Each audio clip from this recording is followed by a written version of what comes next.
I am especially happy and overjoyed today to have a meeting and a discussion that I think will enlighten many to the possibility of a reality and of an epiphany by our guest speaker today, Mr. Leo Alexander.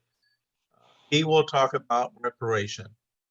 And that being the case, we're going to start the meeting with a prayer by Brother William Means. As the National Chaplain of Kappa Alpha Psi and the Chaplain of the National Pan-Hellenic Council, I'm honored to offer this prayer. Let us pray. I was born by the river in a little tent, and the river is running, and I'll never forget. But it's been a long time coming, and one day we shall be free and at home. I thank you, God, for allowing us to have this meeting and to be able to share a word about reparations and our due. Bless us now, we pray. In Christ Jesus' name, I pray. Amen. Amen. Amen. Thank you for that prayer, Brother Means. To all who are here today, I thank you for coming to listen to what I think is a wonderful revelation revealed to our guest speaker today, Mr. Leo Alexander. Normally, I don't get into a very lengthy intro because I like the speaker who's going to be here today to speak from their heart. And I'm sure you guys will get that today from Leo. But briefly, what I have not known him all my life, it's only been a couple of months that we introduced ourselves via Facebook. But it was such a wonderful experience to meet him and then to see what his vision happens to be, which in my opinion ties in with what I'm trying to do with exploring the continent of Africa. Typically, we have meetings about different countries in Africa so we can learn from the real people with their eyes and ears on the ground what each country uniquenesses happen to be, because it appears that many people don't know a lot about Africa and the unique countries that are in Africa. So that's what we mainly devote our attention to. But essentially, reparation is a key topic of discussion. Has been going on now, I think, for 150 years, and we still are at a point there's no resolve. And we see that reparation has made its way into the pockets of many other minorities except us. So that being the case, I proudly introduce our speaker today who will talk about his vision for reparation for all of us. Mr. Leo Alexander. Thank you, sir. Thank you so much. I want to say good morning to everyone. I want to thank the host, Mr. Tyrone McLean, for inviting me here to speak with you and to share an epiphany, basically, that I had back in 2009. Since 2003, rather, let me give you a little bit about my background. I was born in Brooklyn, New York, back in '64. My mother had a problem with our involvement, the U.S. involvement in Vietnam. So she got her 3 sons' passports and she took our family over to Copenhagen, Denmark.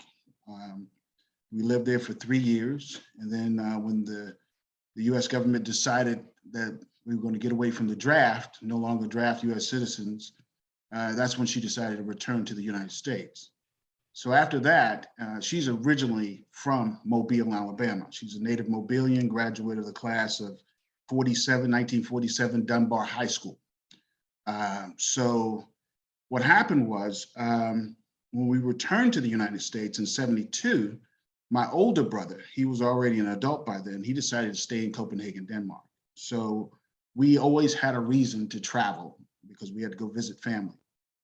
And then I matriculated through the Mobile County Public School System, graduating from Davidson High School in '82, and then graduating from the University of South Alabama in 1990. I got a degree in political science and sociology and started my broadcast news career at WKRG Channel 5 right there in Mobile. I was a television news reporter at that CBS affiliate. And then from there, I got an opportunity to work at the CBS affiliate in New Orleans, Louisiana. And then I got a call after being there almost 2 years. I got a call by the NBC affiliate in Washington, DC to come up there. So after working in TV news for about 8 years, I hit that proverbial glass ceiling. And where you notice what's going on behind the news business. There's always one Black male news reporter and a couple of Black female news reporters, but there's usually no Black male anchors.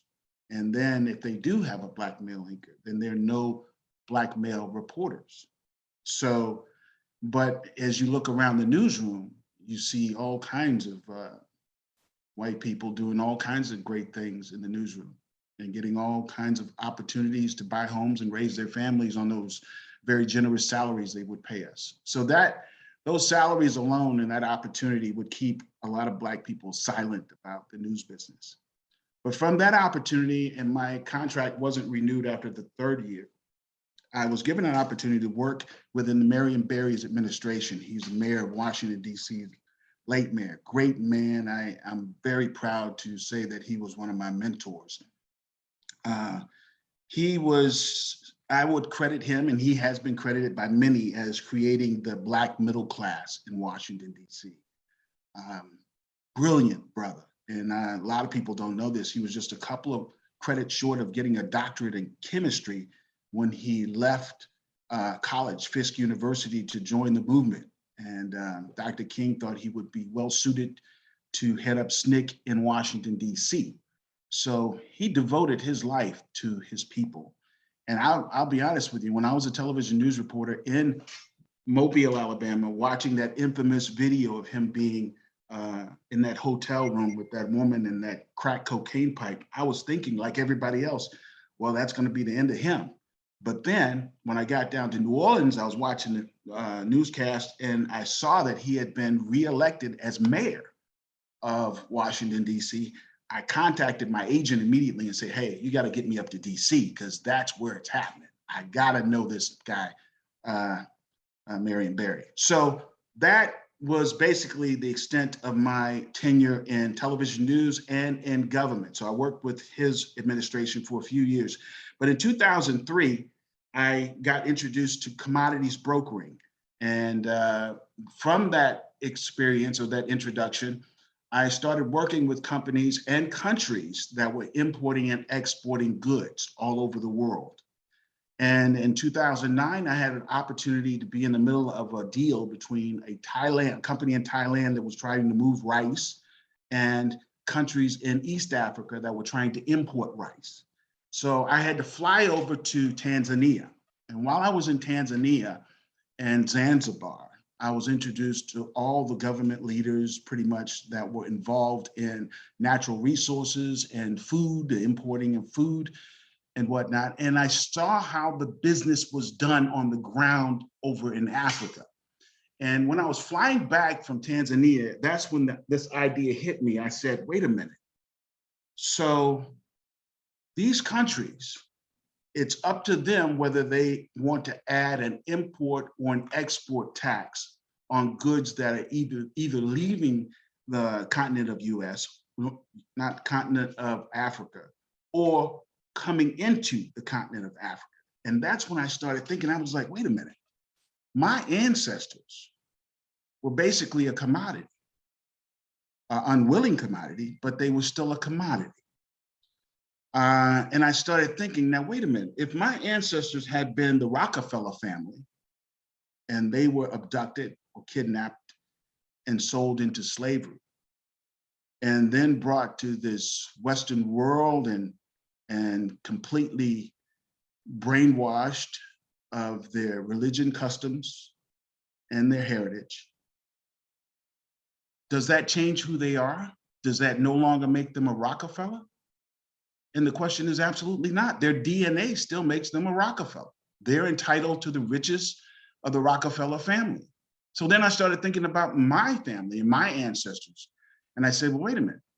My people were victims of an abduction or kidnapping, however you want to call it. They didn't absolve their rights to the riches of Africa, and nor have they absolved their inheritance rights for their descendants to the riches of Africa. So I said, well, if these countries can arbitrarily add a tax to imports and exports, then in that case, shouldn't it be a tax placed on all of the exports off the sub-Saharan region of Africa? Let's say we put a 10% surtax on top of everything leaving Africa. That 10% comes to the diaspora, to the United States, comes to the Caribbean, and then comes to the Brazilian, because everyone knows there are more Brazilian African descendants of enslavement than anywhere else in the world. But I was looking at it primarily from the American standpoint. If we can do this first in America, then we can set up that model in the Caribbean and then move it down to South America to help our Brazilian brothers and sisters. So so when I started doing the research on that, I said, well, wait a minute. So in 2011, Oh, no. that sub-Saharan region of Africa alone accounted for $320 billion. By 2019, that sub-Saharan region had gone up plus $500 billion. By 2021, it had dropped down because of the world pandemic to $340 billion.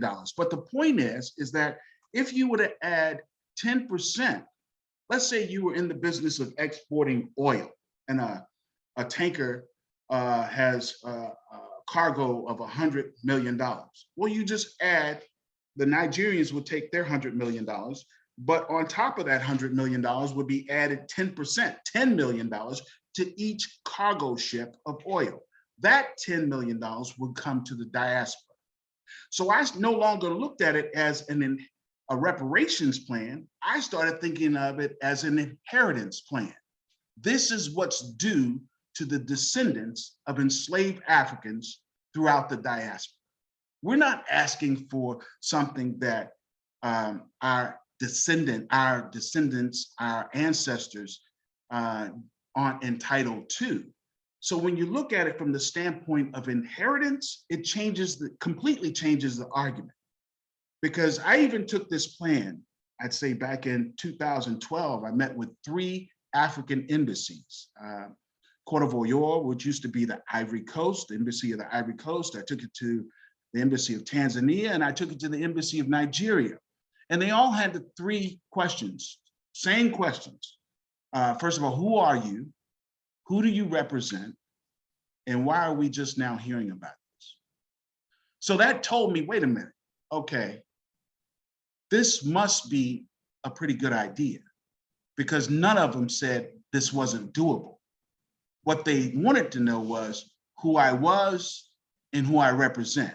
And that's when I went back and told my people, I said, well, wait a minute, in order to get these folks' attention and to get them to sign on to an inheritance plan for the descendants of enslaved Africans, you must have a bully pulpit, I'm sorry. And that's when I decided to run for mayor of Washington, D.C. I didn't win, came in 3rd, but that's what I did. I wanted to create my own bully pulpit. And I wanted to create a situation where I could bring all the representatives in Washington, D.C. and the embassies in Washington, D.C., their ambassadors and their presidents or kings in those sub-Saharan region of African countries to Washington, D.C. for a summit to talk about the inheritance plan that is due to the descendants of enslaved Africans. So no, I did not win, but since then I've been talking on every platform I can possibly get on about this inheritance plan. And I've heard all sorts of questions. One of the questions that Brother Tyrone shared with me was, well, what if some of these countries don't voluntarily participate in this inheritance plan? And I thought about that. I said, yes, they could say that they don't, for whatever reason, they might not want to participate. But what you have to understand is the United States spends billions annually in foreign aid. And a lot of that money goes to the sub-Saharan region of Africa. So we already have a position, a soft position with them, where we can say, okay, we have this carrot already extended, US taxpayers to your country. Now, some of our citizens want to enact or take advantage of this relationship by enacting an inheritance plan for the descendants of enslaved Africans. So by looking at it from that standpoint, it would be hard for them to say, well, we don't want to participate, because naturally they don't want to lose their foreign aid from the US. And then number two, they don't want to look like they didn't have any involvement or any responsibility to make sure that their descendants in the US weren't taken care of. Then another question was asked for me, well, who would be entitled to receive these benefits? Would it be just all people who can claim to be descendants of Africans? I think that's a good question as well. And I think a DNA test is the best way to say whether or not you're entitled to receive reparations. You got to prove that you have it, at least 50% of your DNA has to come from the continent of Africa. I think that's the only fair way to do it. And then lastly, I was asked on one of my many talks about this inheritance plan. Leo, why hasn't anybody else talked about inheritance? And I think it's because reparations has been a conversation that has been going on for over 100 years, really. But it really has started to gain momentum. Unfortunately, it didn't gain momentum during the Obama years, but it started to gain momentum shortly after the Obama years. People are starting to talk about it all over the country. What could have been, what should have been, and what's owed to the descendants of enslaved Africans. And I think the reason why most folks haven't gotten to the inheritance side is because you have to think about it. You have to have a background of, I think, being connected internationally to those countries to see what's going on and see how they do business. And once you understand their business model, then you see how an inheritance plan is an actionable plan to actually take on. So I'm excited to hear what you guys have to think about it and answer any questions that you may have. So let's chop it up. Question, brother. Yes. Thank you so much for your information and your presentation. I didn't know you ran for mayor, but I do know that Marion Barron was an excellent brother and an outstanding leader. Absolutely. Where can we find information or a model or a template of some sorts about the African plan? So like my doctorate is in the area of Black theology, women's theology in the Black church. I'm a pastor and I'm chaplain of Kappa Alpha Psi as well as the National Pan-Hellenic. But I'm also a brother who's also a believer in economics. I was born in Harlem. Folks are from Bessemer, Alabama and Tampa, Florida. But we all have connections to Africa. Let me know where I can find some kind of document or source information that can begin, so I can begin the process of trailing back information on how to get back to this inheritance plan. Thank you. Okay, what I would do is I can share with Brother McLean a PowerPoint, because back in 2012, that was the format that I used to put all this information together, was a PowerPoint that I produced. And I'll share it with Brother McLean and he can share it with whomever he likes. And then you can take your sources from there. Are you saying that the PowerPoint references sources? Absolutely. It has all of that stuff. You know, I've worked on this for at least 2 years before actually putting the diagram together, the inheritance plan together. And it took a number of years to research everything, to see the history of our country and how we have paid reparations to aggrieved groups before, whether we're talking about the Japanese during their internment, whether we're talking about making sure the Jews of the Holocaust were taken care of by the Germans, the German country of Germany. We've been involved in reparations when it comes to the Native Americans, whether we're talking about federal tax-free exemptions, free land, all sorts of things. So when you talk about inheritance, there's many different ways that the US government has participated in delivering justice to those who have been aggrieved. thank you. This is Bill Green Sure. from Plano, Texas, suburb of Dallas, Texas. Let me get a few pleasantries out of the way. First of all, outstanding speech, and I echo William Means' request for further information on it. In your background, you say you finished from Davidson High School. My brother was the assistant principal there, Mr. Fred Green at Davidson High School. Oh, wow. Okay. Yeah. You mentioned the finishing from US in South Alabama. Kern Jackson, he was a speaker on a number of our programs of the Clotilda Descendants Association. Matter of fact, this last February, we had honoring our ancestors, the Clotilda Descendants Association. He spoke on that program for us, Dr. Kern Jackson. Okay, now with that having been said in our pleasantries, the inheritance plan. If I'm understanding correctly, now you're seeming to infer that the burden of this payment will fall on African nations. Now, is this like Trump saying that we're going to build a wall and Mexico going to pay for it? No, that's a good question. No, it's not. What we're doing is we recognize that there are riches in Africa, okay? And they are being exported off that continent daily. What we're saying is if those African nations are charging $100 million for whatever it is, we will ask them to tack on an additional 10%, which will be $110 million for whatever it is. Those countries that are importing those resources from Africa will actually be the ones who will be paying it. We will be the ones who will be collecting. So it's not a tax on the African countries. It's really a tax on the world market.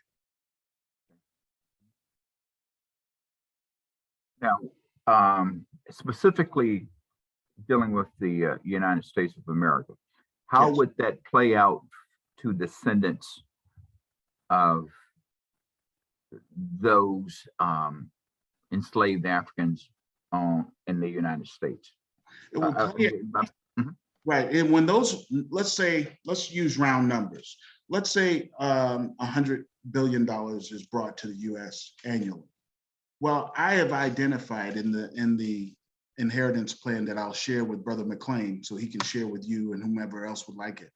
I've identified 3 areas that need to be concentrated right off the bat.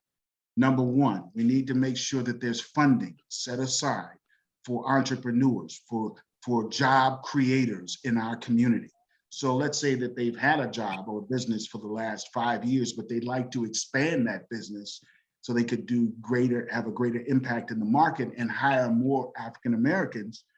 We will be there to provide those grants for them because these won't be loans. These will be grants for them to grow and create jobs within our community.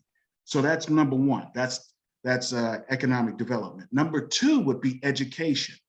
A third of those monies will act as a feeder for our HBCUs, an economic resource for the network of HBCUs around the country. So no longer will they have to be hat in hand to the government to get a subsidy. They will already have those monies coming in annually, and then they will be able to provide free education to their students and also the network of community colleges that teach vocational education that will be connected to those like Alabama State, Alabama A&M, UNC Central North Carolina. Wherever it is, there needs to be some kind of apparatus that teaches vocational education along with the sciences to our children.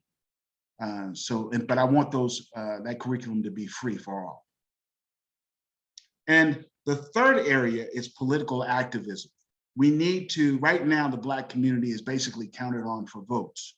They don't come to us for money like they do. Let's say the Jewish community, they go to the Jewish community. Not only do they get votes, but they get a large sum of political funding.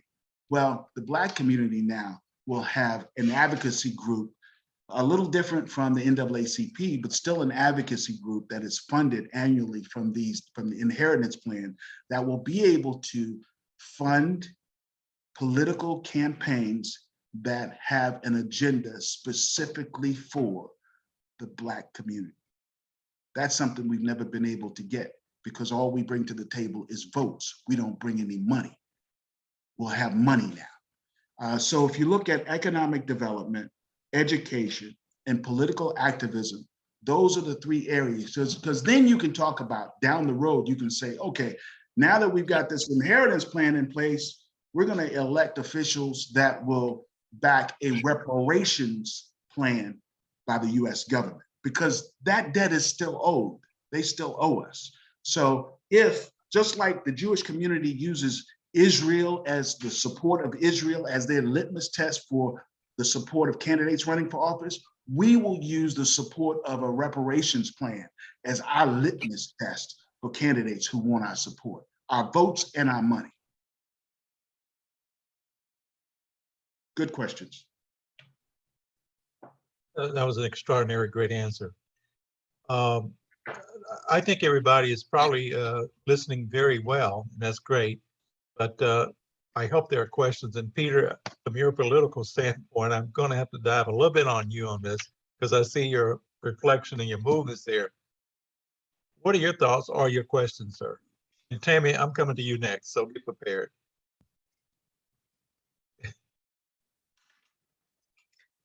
Oh, your speaker's off.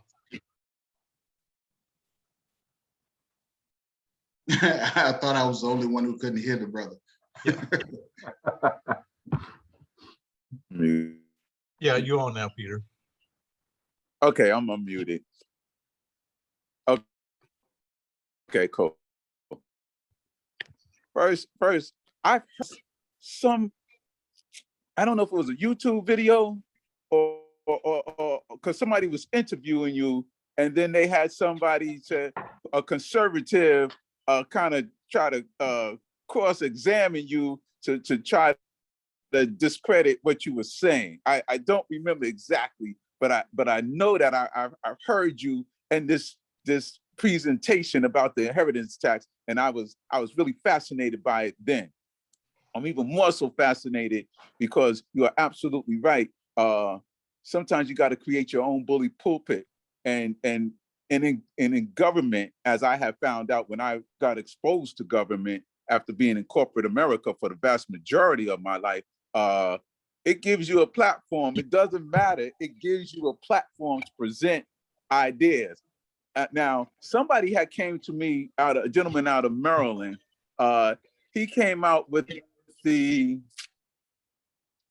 I think it was called the United States Adjustment Recovery Act, because he didn't want to call it reparations. And in his platform, he had listed about 300 different categorizations of the damages that was done to us as a people, from the point of leaving the continent all the way up to Jim Crow. But I believe, and it was a great plan. It was well documented, etc. But the inheritance tax puts it in a whole nother dimension that is digestible for the extreme right that we are faced with today in this country, politically, because it would have to be, I guess, let me ask you this question. Would this have to be legislatively passed in the country by the Senate and the Congress? Great question. The short answer is absolutely not. And the reason is because it does not call for any monies or any expenditure from the US Treasury. That's something that they have to vote and debate on, whether or not they're going to put it in the budget. This inheritance plan doesn't even go there. I'll be honest, when I was listening to you talk and talking about the political angle back in January, what I'll do is, Brother McLean, I will send not only the inheritance plan to you, but I will also send a copy of a letter that I wrote to President Biden back in January. And it basically tells him, look at the plan, look at this video clip that I put together that was a part of that YouTube presentation I did with the conservatives that you mentioned. And I sent that to President Biden back on January 8th. And as of almost 4 months later, I still haven't heard from the brother. But the bottom line is that it doesn't cost the US government 1 cent. This is our inheritance.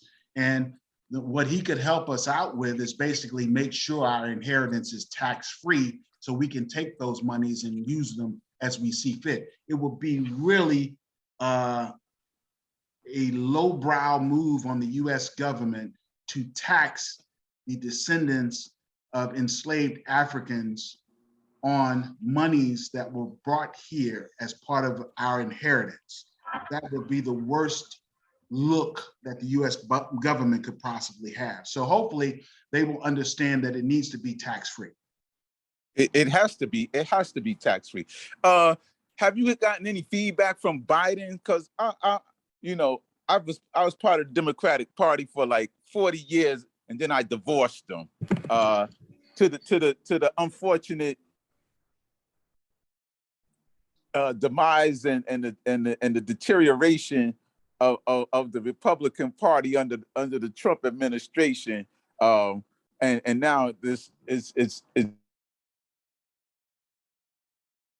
agenda. But my other question is, okay, first, have you gotten any feedback from Biden's administration on this?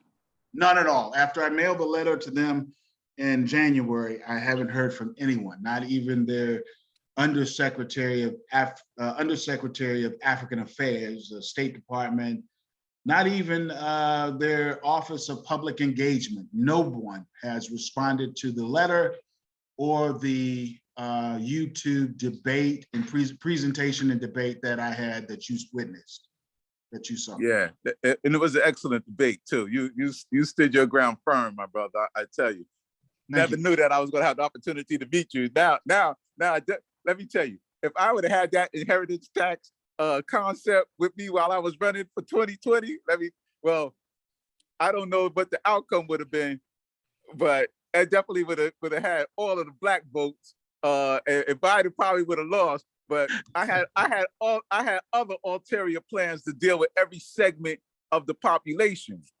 Like I had a plan for deal with seniors. Like I was going to get rid of 80-20. Somebody was like, how are you going to get rid of 80-20? I was like, the same way. He said, how are you going to pay for it? I said, the same way you pay for the $1 trillion tax cut. But see, it's all about getting the message out there. You're absolutely right. I'm sorry. And I'll be finished in a minute. But and that's the key.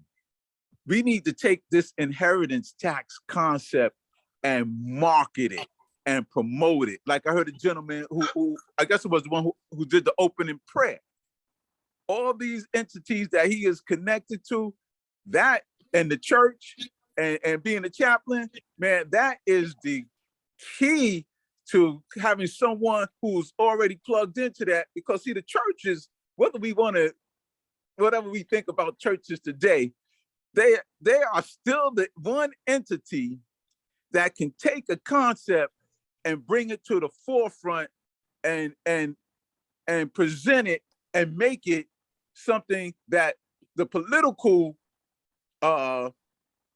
parties, Republican or Democrat, have to adhere to and respect and make it part of their agenda, or we won't vote for them, because we got to stop voting for people just because they're Democrats. That's right. And don't do nothing for us. So I ran as a Republican, write-in candidate. I did. I left the Democratic Party. I was like, I'm done. I did. It was one of the I won't say it was the craziest thing, because it was more spiritual than it was political, because I had a long conversation about making such a move, especially from being from the hood, you know? Right. It was like, man, what are you asking me to do? But in doing so and pursuing that, it has opened up the door to me and Africa, because I got so much love from Africa while I was running in 2020 that it was unbelievable. I've met, now this might be a good person to plug this in with, Dr. Arakana Chahoma-Rekwao, who used to be the ambassador for the United States to the African Union, have connection to her. several other people, and we, like I said, we're building a university in Guinea, and we have, I know people in Ghana. I know Princess Okanzi. I know the rabbi in Ghana because he's from Mount Vernon. There's just so many different entities that now, since this whole process and running for president in 2020, and people in South Africa, and even in a few people in Tanzania, the Gambia, Sierra Leone, you know, places that I basically was not interested in, Nigeria. And you want to know what triggered it? My DNA test. It came back 93.5% African. I was like, yo, man, oh my God. So like, I'm so like into Africa right now, it is ridiculous.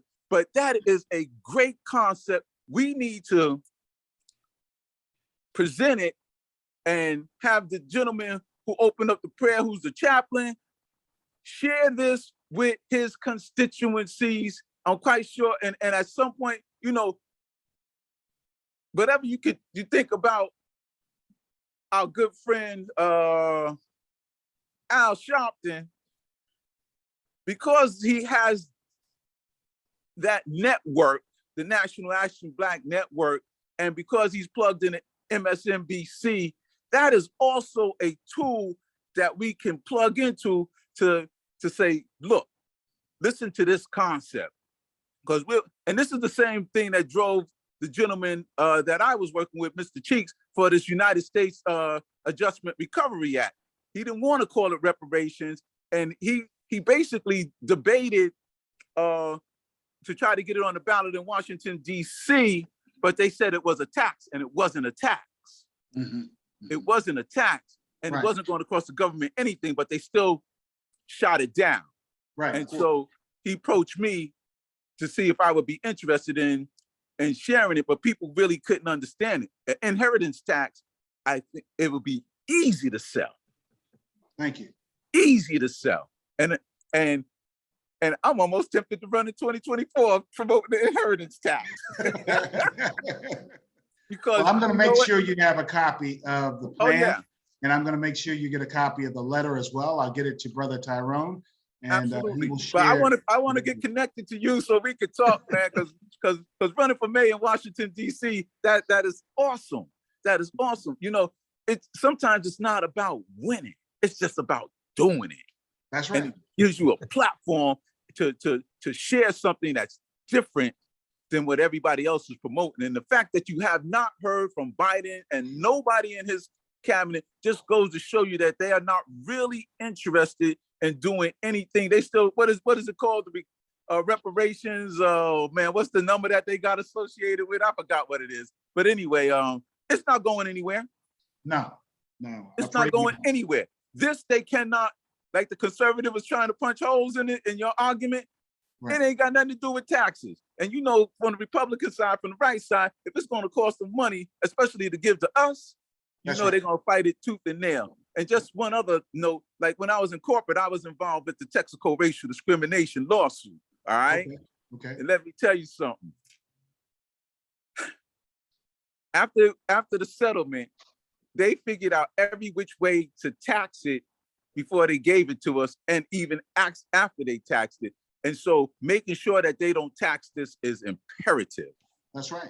You're absolutely right. It's a moral issue that they won't be able to defend taxing the descendants of slavery.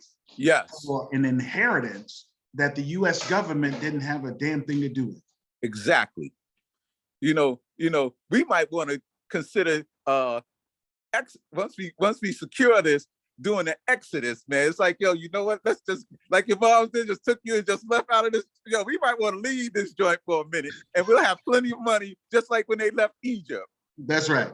I wrote a book called Exodus, and why I became a Republican, because nobody really would understand it. But the Exodus might need to happen and transpire in this country, because them people are going to be mad as hell when we get all this money. That's right. That's right, because it'll give us power that we've never had. Yeah, you know, and given the climate that we are faced with today in this country, we really need to start. I mean, it was obvious what they did to Ms. the Supreme Court Judge, Ketanji Brown, this country is not going to change. That Unfortunately. is just the truth of the matter. And coming to the realization, but the wealth that's in Africa is ours. Yeah. That's why we need to build this bridge back and build these relationships back with the continent. And it's taking place, and with Tyrone doing this, exploring the continent of Africa, the membership is growing. It's in the hundreds. It's going to be in the thousands. And connecting this group with the inheritance tax plan and sharing it and having all the members share it, man, this thing should be viral in no time. I hope so, brother. I hope so. We're going to make it so. All right, brother. Make it so. Okay, I'm done, Tyrone. Should never gave me the microphone, but I'm done. No. Dr. Sherrill, please, by all means, no. Every time I hear you, I'm inspired. So don't think that's anything. But we have a young lady on her first time, Tammy.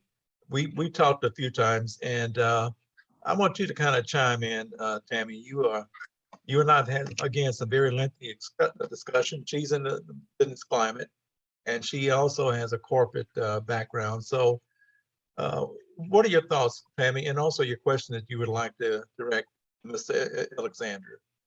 First, let me just say hello, beautiful people. I appreciate you all being here. And thank you, Mr. Leo Alexander, for taking the time to actually present this to us, because we hear different things, but we really don't know the nuts and bolts of what it consists of, and why people move the way they move, and why they think the way they think, and why representation is important as it relates to us as a people. I may not be interested in the things that you're interested in, to the point where I'm actually moving in those areas. But when we have someone like you that can shed light on said things, well, then it engages others. And that's what the conversation should be about. That everybody do their part to bring something to the table, and then we work together cohesively to make things happen. So this is great. I appreciate you actually being here today and presenting us with this information. I myself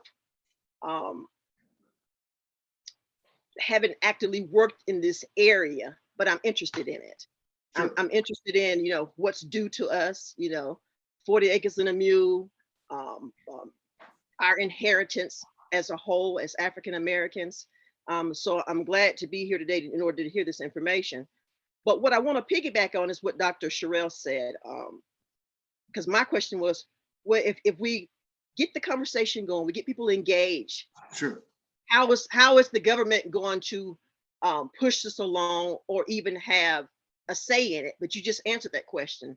We don't need them to sign off on it. So that was my biggest question. Do we need them to sign off on it? So the answer to that was no. And then the other part was, okay, if we make this thing happen, are they going to put their hands in the pot? Will it be taxed? That was my second question. And you answered that. So a lot of times when you sit back and listen, those things that tag your psyche will be answered. And so you answered my two questions that I was thinking of the whole time you were talking. Is the government going to allow it to be so, no matter how bad we want it? Because the conversation has been on the table for many, many years. Right. For generations, it's been on the table. So that's not the topic. Is not whether or not people are talking about it. We've been talking about it.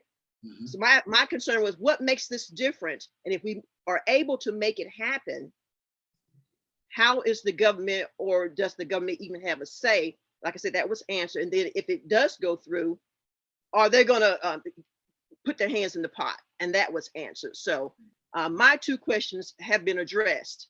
And I just want to formally thank you in front of the rest of the group that's here for even making this a topic of conversation. Because now you've enticed me to do a little homework. And I need to try to find that Google debate that they've been talking about, so I can get some more information. And I'll be doing that later on the night, because I've got a lot of other things to do today. But thank you. And I'll formally introduce myself. I'll put a couple of things in the chat so others can see as well.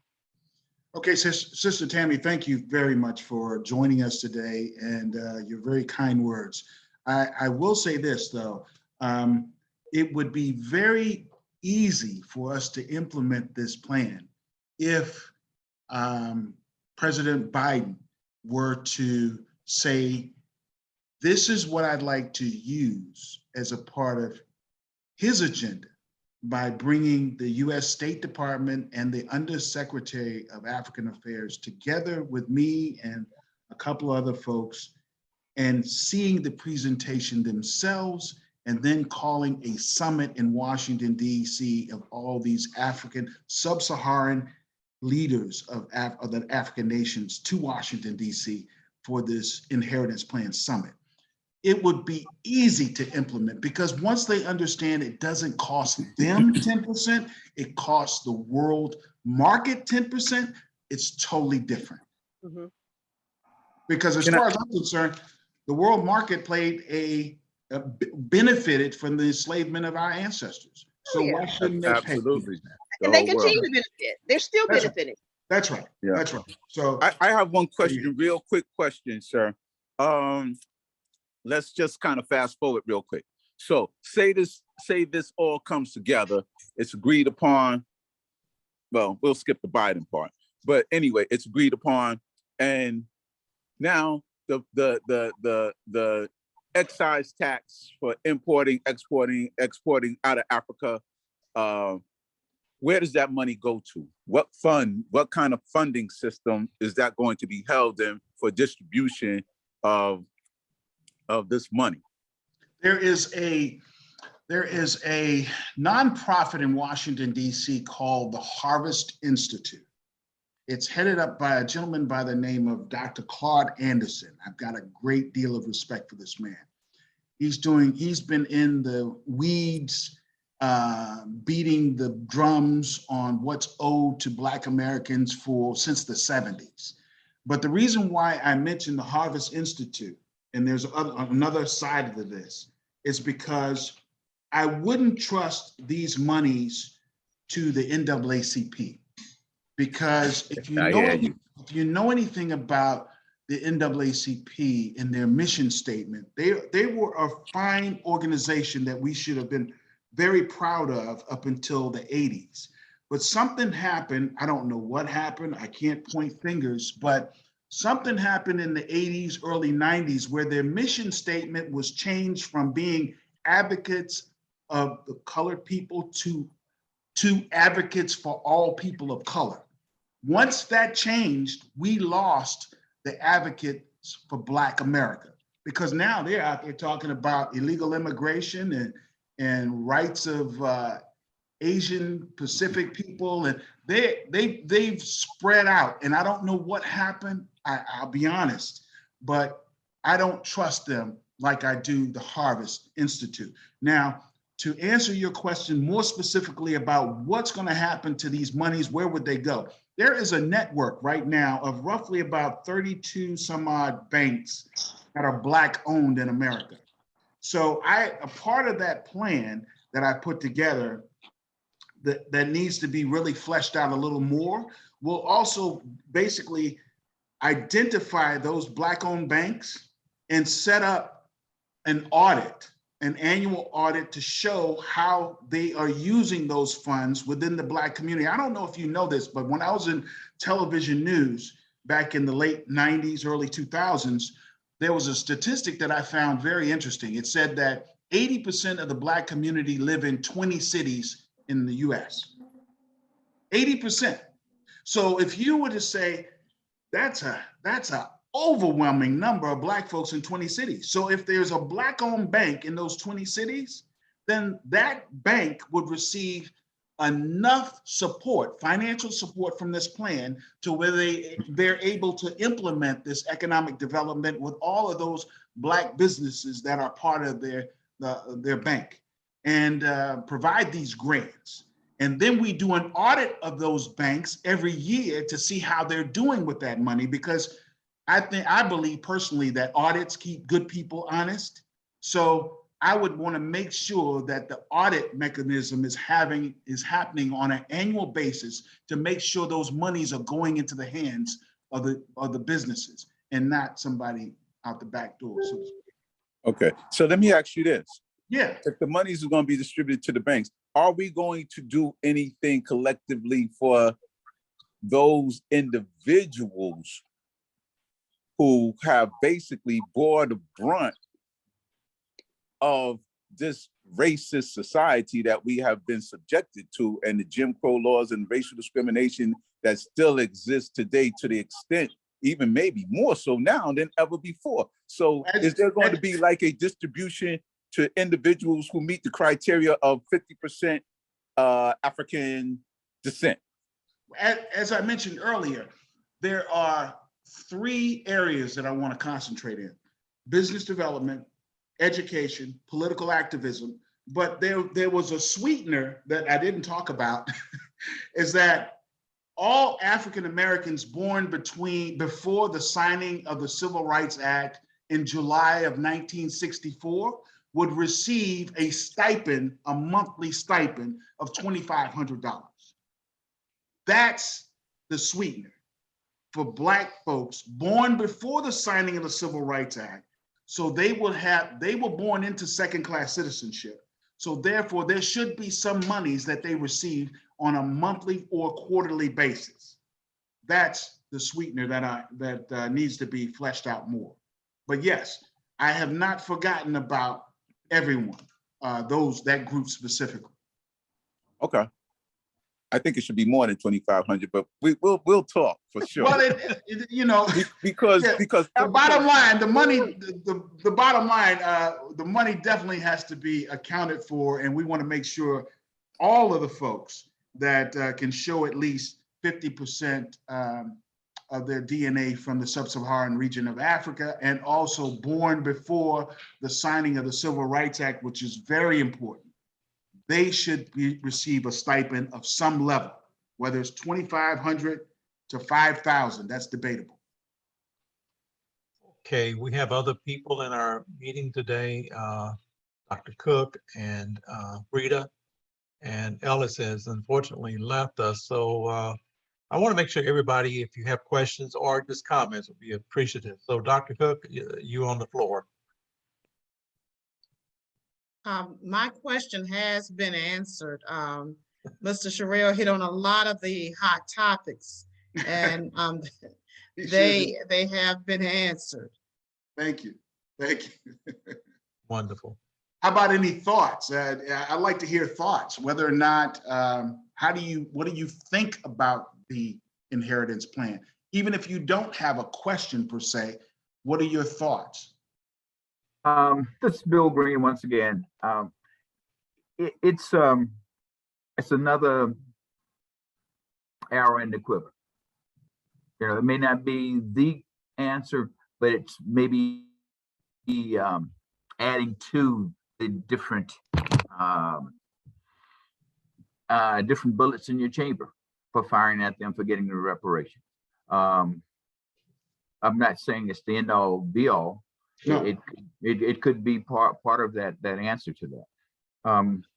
You know, but questions about monies in the United States, it should never be about the money. I mean, because in the United States, as I think some of the previous ones said, hey, the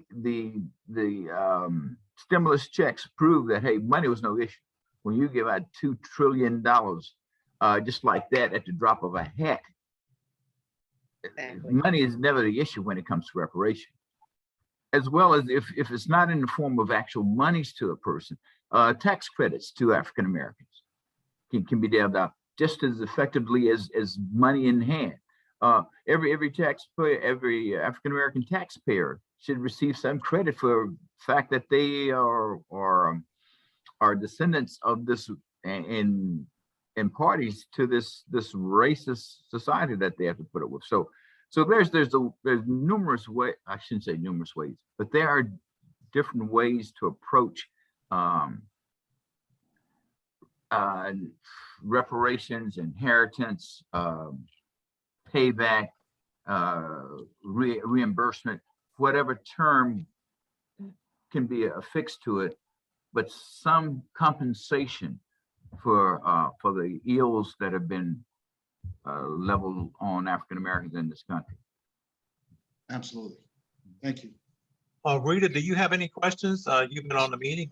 Hopefully you're still there. Rita?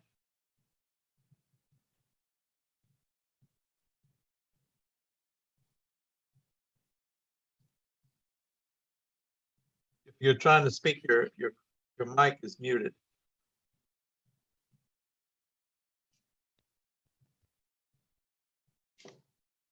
Okay.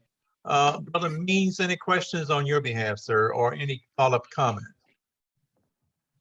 Yes, thank you. The idea of why there was a limitation on the eligible persons for consideration for this heritage plan was implemented. Why not make all eligible descendants? Why not make us all eligible descendants? When you say why not make us all, when you say all, what do you mean by that? I'm sorry, let me clarify. My question is, I thought I heard you argue that the criteria for determining who was eligible to be recipients of this heritage, or at least participate in this heritage plan, Right. would be those who were at least 50% provable descendants of African blood. And I was asking why limit the people who can't prove that they're 50% African blood? Why not include all persons who are of African descendancy in this nation?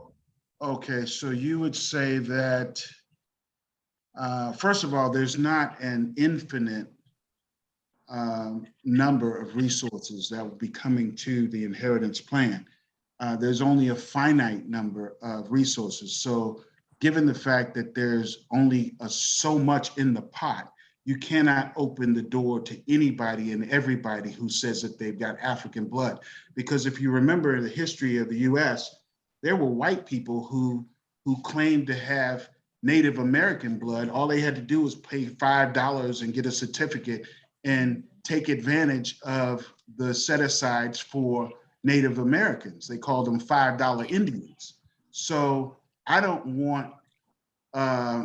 think the ancestors, our ancestors, their memory and their suffering should be sullied by someone who's just trying to get over on justice for the true descendants of slavery. Excellent point. However, that was not what I was arguing. I was arguing more so, is there also a possible plan that... Is there also a possible plan for what? I'm sorry. I'm sorry, hold on 1 second. 1 second. I was asking a question of whether or not the plan had implications for other nations within the continent of the motherland. For example, you simply targeted the sub-Saharan area. I was wondering, could this be also applicable to places like Ghana, or places like Nigeria or South Africa? Brother Means, those are 3 countries that are in the sub-Saharan Aryan region of Africa. So they would be included in the entire plan.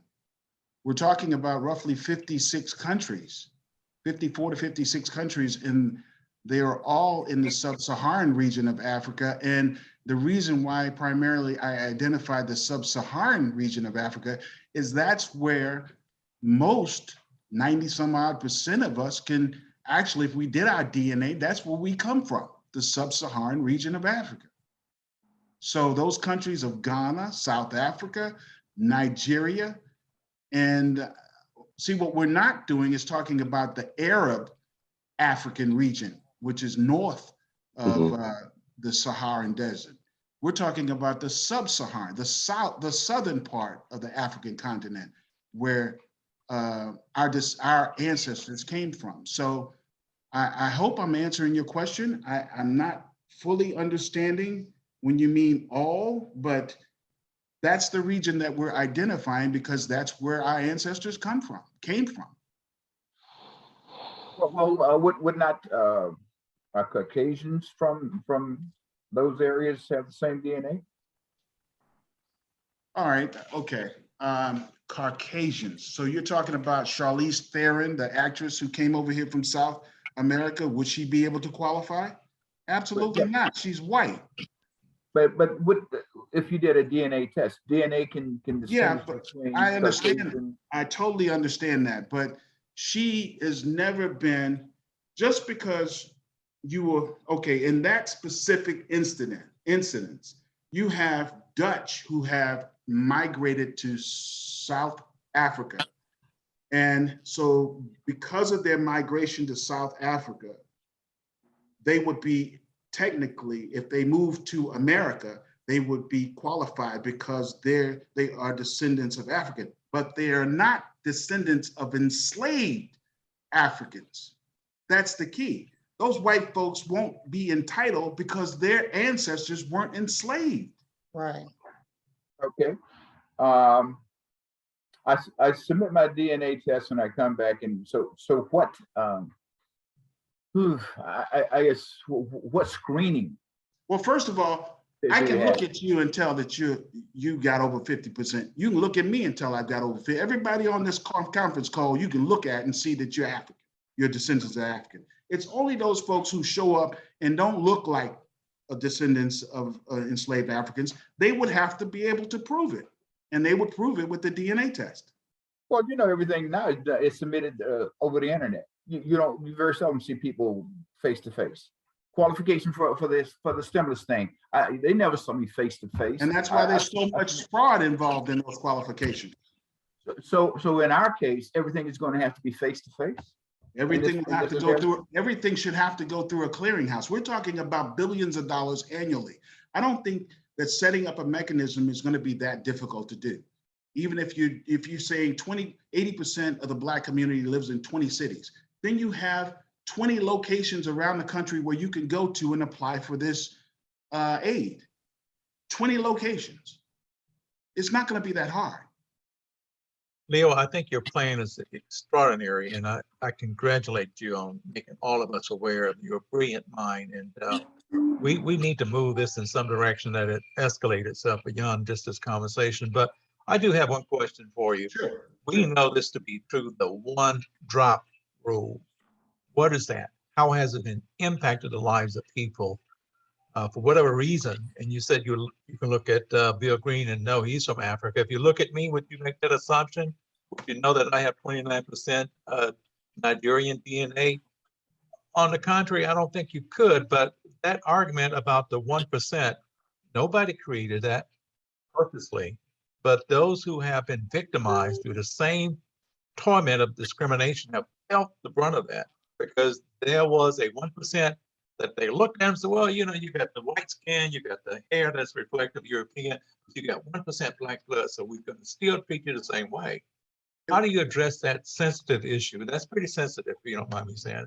Yeah, absolutely. That issue wasn't created by us, that one drop rule. That was created by the racist establishment to further marginalize people who have been, their descendants who have been victims of rape. So unfortunately, I haven't fleshed it out that deeply to talk about the folks who have been marginalized due to no fault of their own.